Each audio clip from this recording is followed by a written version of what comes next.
But we want to update the UI too, right? So we haven't actually updated the UI with our favorites. So we need to actually change the page. So personally, I would just add a class. Is that what people did? Who got this one done? Who made the favorites work? And did any of you do it a different way? Did any of you not add a class?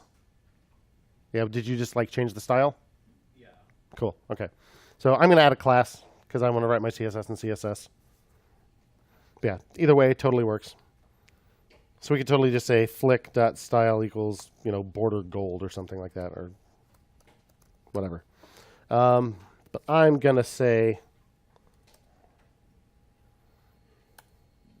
well, let's have a look here.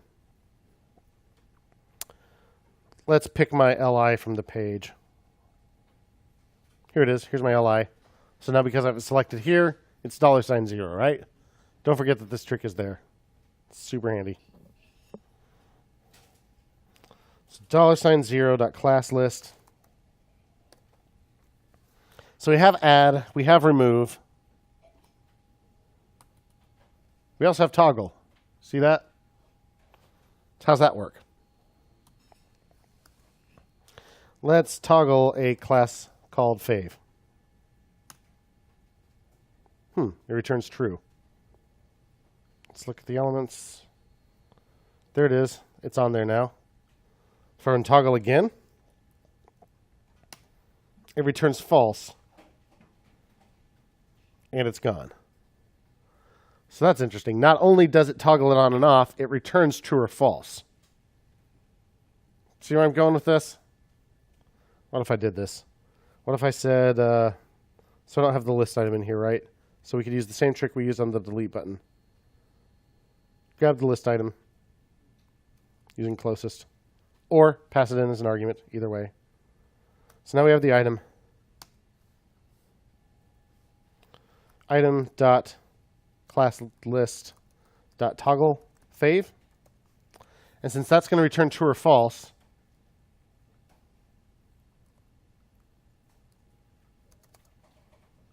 I could do that. So if I just added the class, it'll return true, and so flick.favorite will be true. But if the class is already there and toggle ends up removing it, it'll return false, and so flick.favorite will be false. So we can take advantage of the fact that that returns true or false and just do both things in one line. So the right side of the equal sign adds or removes the class from the UI,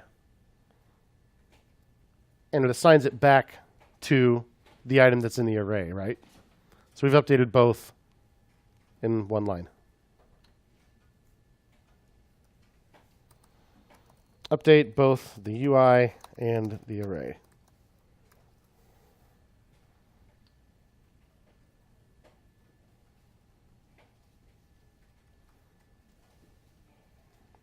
Unless I'm a filthy liar. Let's see if that works.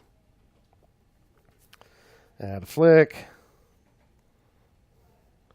JW. Pratt. Let's have a look at our array. App.flicks. Square bracket 0. Here we go. Favorite is false. Click favorite. EV is not defined. Right. Event.target. So I probably broke this too, didn't I? Because I didn't have the event in here. Yeah, I broke that too without noticing. Nice going, dummy. So if I'm going to do that, I actually need to pass the event in. So if I'm going to pass in an argument anyway, I may as well just pass in the item. Yeah, I totally broke it last time. Real nice, Struce. That's me. That's my last name.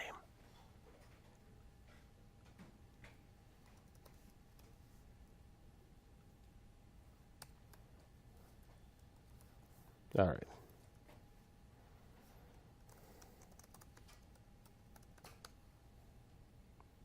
Delete works again.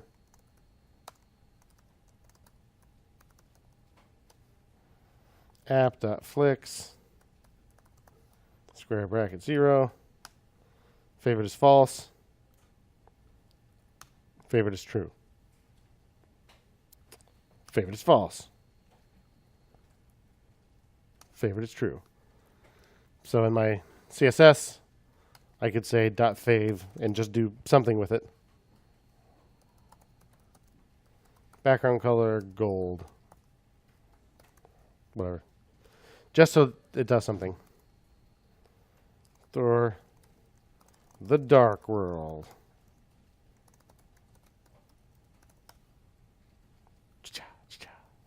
Right?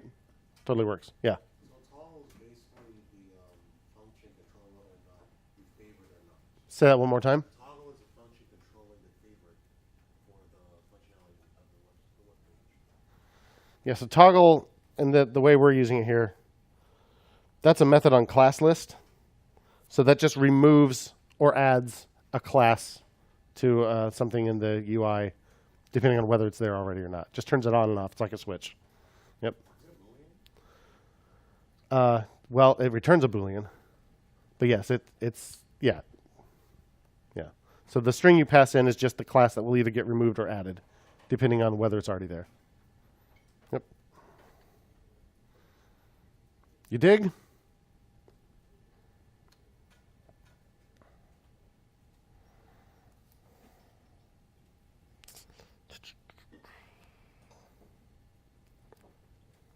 Update favorites in the UI.